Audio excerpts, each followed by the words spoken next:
O ano de 1994 foi um dos anos que mais assombrou a história da Fórmula 1. Foi um ano mais tenebroso, foi um ano que perdemos 2 pilotos nas pistas e que algumas medidas foram tomadas já mesmo naquela temporada. Este ano de 2024 fazem 30 anos que 1994 acabou, chegando até a última corrida pela disputa do campeonato, Damon Hill e Michael Schumacher. Fala você que gosta do esporte a motor, tudo bom? Aqui quem tá falando com vocês é Leopoldo, do canal Fast Gear, e dessa vez estou voltando com as gravações num formato um pouco diferente. Eu não estava me sentindo muito bem para poder gravar vídeos esses tempos aí, né? Mas depois que eu conseguir arranjar um tempo melhor, eu vou conseguir fazer mais edições, né, de vídeos de Fórmula 1, e eu queria sempre trazer com a maior qualidade para esse canal. Então, vamos lá!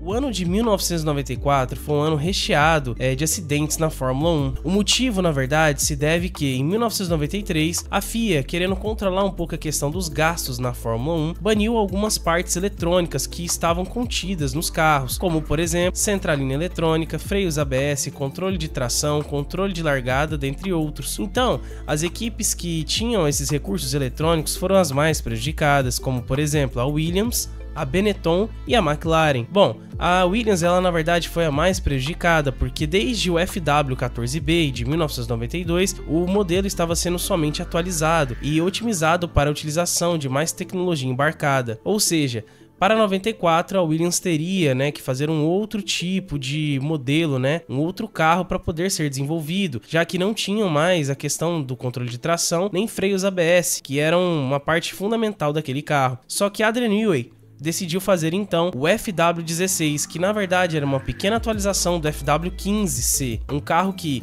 não tinha tecnologia embarcada, mas aerodinamicamente era muito parecido com seu antecessor. Já a Benetton vinha agora com apoio de fábrica da Ford, já que a McLaren agora viria com apoio de fábrica da Peugeot, não precisando assim ter aquela guerra interna das duas equipes pelos motores mais atualizados da Ford. Uma outra novidade daquela temporada seria a entrada de outras duas novas equipes na Fórmula 1. A primeira seria a Pacific, que já participava de corridas como a Fórmula 3000 e a Fórmula Ford. Já a outra equipe seria a Syntec, que vinha sem nenhuma experiência para o campeonato de Fórmula 1, sem ter passado por quaisquer outra categoria do automobilismo. E para não dizer que não passaram no automobilismo, o carro deles, o S941, equipado com motor Ford, foi o mesmo carro utilizado pela Andrea Moda no ano de 1992, somente tendo algumas atualizações para o regulamento de 1994. Dito essas considerações, vamos iniciar então a temporada de 1994 da Fórmula 1.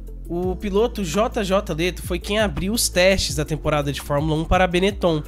Em 1994, a Benetton, no início do ano, ainda estava utilizando o carro de 1993 com as regras adaptadas para 1994. O piloto bateu muito forte na curva Stowe, com o carro virado de costas, e acabou perdendo a consciência. Leto então foi levado urgentemente para o hospital, onde ele teve algumas fraturas nos ossos que penetraram a sua coluna, alguns desses ossos que atingiram a sua espinha, causando muitos danos na sua coluna e quase o deixando tetraplégico, isso mesmo.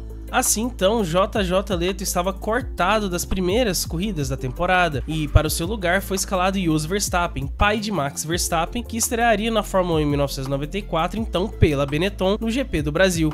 Alguns meses depois foi a vez de Jean Alesi, em testes depois do GP do Brasil, estampar a sua Ferrari no muro no circuito de Mugello. Alesi acabou batendo em uma curva a mais ou menos 300 km por hora, perdendo o carro de traseira. Bateu de costas e depois bateu de bico na frente. O piloto chegou a ficar um pouco inconsciente, mas retomou logo a consciência, conseguindo assim sair do carro. Alesi vinha de um bom terceiro lugar no GP do Brasil e acabou tomando 2 ganchos, ficando fora das 2 etapas seguintes, voltando somente em Mônaco.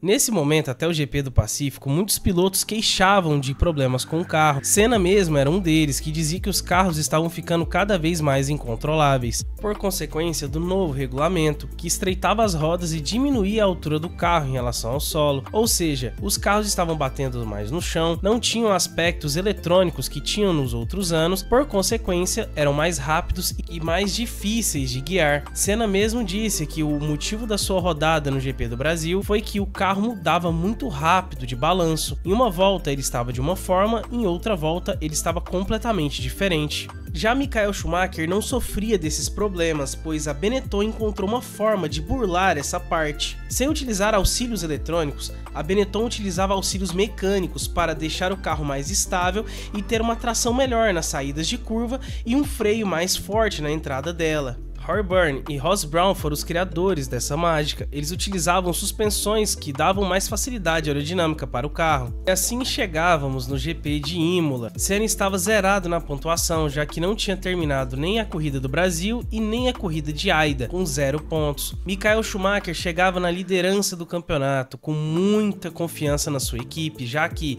Ross Brawn, Roy Byrne e toda a equipe Benetton estava vindo de 2 vitórias consecutivas, que no GP de Aida colocou todos os adversários para trás, e no GP do Brasil uma grande vantagem para os Williams, que eram os dominantes nas temporadas anteriores. Portanto, nos treinos de sexta-feira, Rubens Barrichello bateu a sua Jordan na variante alta. O piloto instantaneamente ficou desacordado e preocupou a todos, já que plasticamente o acidente tinha sido terrível. Seu Jordan sobrevoou a barreira de pneus e bateu na grade, deixando o braço do piloto exposto no meio da colisão. Graças a Deus e aos esforços do Dr. Sid Watkins, que estava prontamente no local, Rubens Barrichello não teve nenhuma sequela e nenhuma fratura desse terrível acidente. Ayrton Senna foi um dos que se prontificou para ficar na frente do hospital e ver se Barrichello tinha tido algum dano, e após pular o muro e conversar com o piloto dentro do quarto, ele mesmo saiu e deu a notícia para a imprensa que Barrichello não tinha nada, que ele estava bem, porém assustado. No sábado, então, Roland Ratzenberger, piloto pagante pela Syntec, que tinha somente feito o GP do Pacífico até então, já que não se classificou para o GP do Brasil, teve um problema na sua asa dianteira, soltando-a e não conseguindo fazer a curva Villeneuve. O piloto não teve outra reação além de virar o volante para a direita para contornar a curva Villeneuve, só que o carro não respondeu e ele bateu direto a cabeça no muro de concreto da curva Villeneuve. O piloto bateu a mais ou menos 300 km por hora e na hora já dava para ver a grave situação. O carro da Syntec, que não era muito seguro, e a equipe que não tinha muito orçamento, para entrar na Fórmula 1, claramente tinha sido exposta ali. O carro se rompeu e dava para ver praticamente o braço exposto do piloto e também o seu capacete cheio de sangue e todo destruído. Portanto, Ratzenberger tentou ser reanimado, de acordo com as autoridades foi reanimado e foi levado ao Hospital Maggiore de Bolonha, confirmando assim a sua morte horas depois. O piloto basicamente não conseguiu sair vivo do acidente. Há pessoas que dizem que ele morreu na pista e, na minha humilde opinião, sendo bem leigo no assunto em questão de medicina, nessas partes assim mais aprofundadas, creio eu que na hora do acidente, no impacto no muro de concreto, infelizmente Ratzenberger morreu na hora. E assim, nesse clima sombrio, sem nenhuma atitude dos órgãos da FISA, da FIA, nem mesmo do Sr. Bernie Ecclestone, que queria que o show continuasse, que o circo continuasse, que o dinheiro falaria mais alto, Bom, se deu início à corrida no domingo. Ayrton Senna estava bastante chateado com a questão da segurança dos carros e dos pilotos em questão. Senna, antes da corrida mesmo, fez uma reunião com os pilotos, com as equipes ali, para exigir mais segurança, trazendo de volta a camisa da GPDA. Niki Lauda mesmo foi conversar com Senna antes da equipe, chamando assim então Michael Schumacher e Berger para também participarem. Nessa reunião eles exigiam mais segurança dos circuitos e segurança para com os pilotos, já que eram eles que colocavam a vida em risco e faziam tudo aquilo ali acontecer. Portanto, Senna então entrava no carro determinado a ganhar aquela corrida e vencer aquela corrida, já que ele tinha uma bandeira da Áustria no seu macacão, querendo ganhar a corrida para fazer uma homenagem ao seu companheiro Roland Ratzenberger, que tinha perdido a vida no sábado. Portanto, os carros se alinhavam no Grande Prêmio de Imola, e logo na largada, Leto, que voltava daquela contusão séria que teve no início do ano, ficou parado no grid, sendo acertado por outro carro, o carro de Pedro Lamy. Lamy ficou com o carro todo destruído, sua Lotus estava praticamente irreconhecível, e Leto saiu ileso de um acidente que poderia ter tido consequências gravíssimas, como por exemplo, o acidente de Ricardo Paletti, que na largada acabou causando a morte do piloto. Foi muito parecido o acontecimento. Assim então, ao decorrer da volta entrou o safety car. Senna conseguiu fazer uma boa largada, colocando seu Williams na frente da Benetton de Michael Schumacher e liderando a primeira volta. E outro problema acontecia. O safety car, que na época era um VEC bem comum, estava na frente de carros muito rápidos, como os Fórmulas 1 da época, que precisavam de mais velocidade para aquecer os pneus. Basicamente, os pneus estavam ficando gelados, e Senna mesmo, numa corrida anterior no GP do Pacífico, reclamava sobre isso, pois com os pneus ficando gelados e sem o aquecimento ideal, eles perdiam pressão, deixando os carros mais ariscos, batendo mais no chão, pois os carros estavam largando de tanque cheio.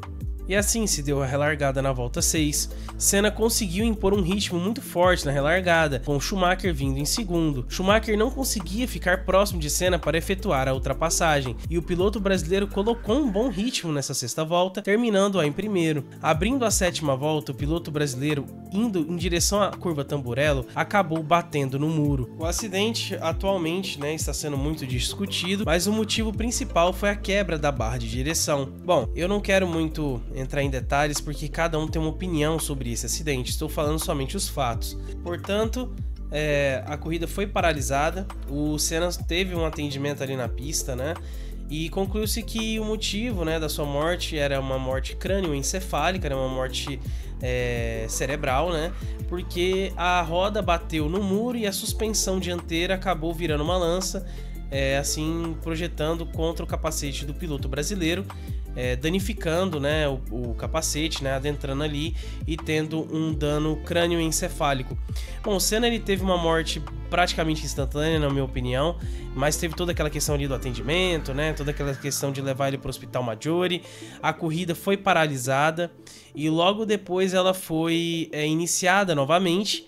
E continuou tendo a corrida, e Schumacher acabou ganhando aquela corrida.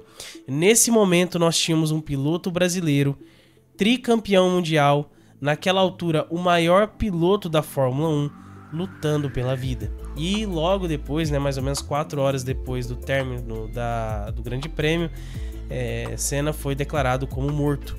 Ou seja, chegamos a um ponto onde a FIA não tomava nenhum tipo de providência, não tomava nenhuma atitude para poder reduzir esses riscos que os pilotos estavam tendo, e basicamente tivemos que perder 2 pilotos, sendo um eles, que é o Roland Ratzenberger, que pilotava Le Mans, Sport Protótipo, e Senna, tricampeão mundial de Fórmula 1, que estava tudo indicando que ele seria mais vezes campeão, Acidentes tenebrosos como o do Rubinho, J.J. Leto, Pedro Lamy, Jean Alesi, dentre outros que vocês ainda verão ao decorrer desse vídeo.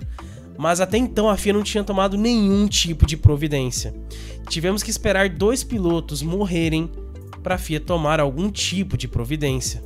Assim, equipes como por exemplo a Williams já estavam trabalhando em uma versão B atualizada do seu carro. Modificações foram impostas em alguns circuitos, como por exemplo o circuito da Espanha, que colocaram uma chicane de barreira de pneus. Também foi imposto pela FIA uma prancha de madeira colocada debaixo do assoalho dos carros para assim nivelar o carro de uma forma mais alta, e o carro que estivesse batendo no chão, sendo um carro mais baixo e desgastando essa prancha de madeira, seria desclassificado da prova em questão que ele estivesse participando. Foi também descoberto depois que algumas equipes estavam retirando o filtro na hora de reabastecer. E bom, a Benetton teve este problema em corridas depois no GP de Hockenheim, sendo vedada quaisquer tipos de modificações nas bombas de combustível, já que a Benetton teve um problema com Jos Verstappen causando um incêndio no pit stop do GP de Hockenheim. Descoberto isso, a FIA proibiu quaisquer tipos de modificações nas bombas de combustível e no filtro das mesmas. Andrea Montermini teve também um acidente com a Syntec no GP da Espanha, praticamente colocando um ponto final em sua carreira. O piloto nunca mais desempenhou o que vinha desempenhando anteriormente. Karl Wendlinger também no GP de Mônaco, na saída do túnel, bateu fortemente com seu carro e nunca mais desempenhou também o seu antigo rendimento. O piloto ficou desacordado e correu riscos de vida, mas se recuperou. Porém, nunca mais esteve nos auges da sua carreira, nunca mais conseguiu desempenhar o que tinha desempenhado anteriormente. E é isso tudo que temos na temporada de 1994. Schumacher foi campeão jogando o carro para cima de Damon Hill no GP da Austrália de 1994, encerrando assim a temporada. Bom, futuramente seria implementado na Fórmula 1 Hans Device, que é utilizado até hoje para a cabeça do piloto não se chacoalhar dentro do cockpit. Isso tudo se deu ao ensinamento, né, e aprender com os acidentes que tivemos em 1994. Muito provavelmente esses acidentes teriam proporções menores se algumas medidas no final e no meio da temporada que foram tomadas em 94 tivessem sido tomadas no início do ano, como a implementação da prancha de madeira, a utilização do Hans Device, né, que veio anos depois, e também a cautela em relação à FIA com as equipes. Para cada equipe, né, no caso uma equipe mais nova em relação à Fórmula 1, como por exemplo a Syntec, tivesse um tempo maior de adaptação, ou mesmo sendo vetada a sua entrada. Mas hoje a gente sabe que Max Mosley estava por trás da Syntec, e isso acaba sendo muito complicado, pois na época Max Mosley era presidente da FIA e queria colocar de todo jeito a sua equipe no grid.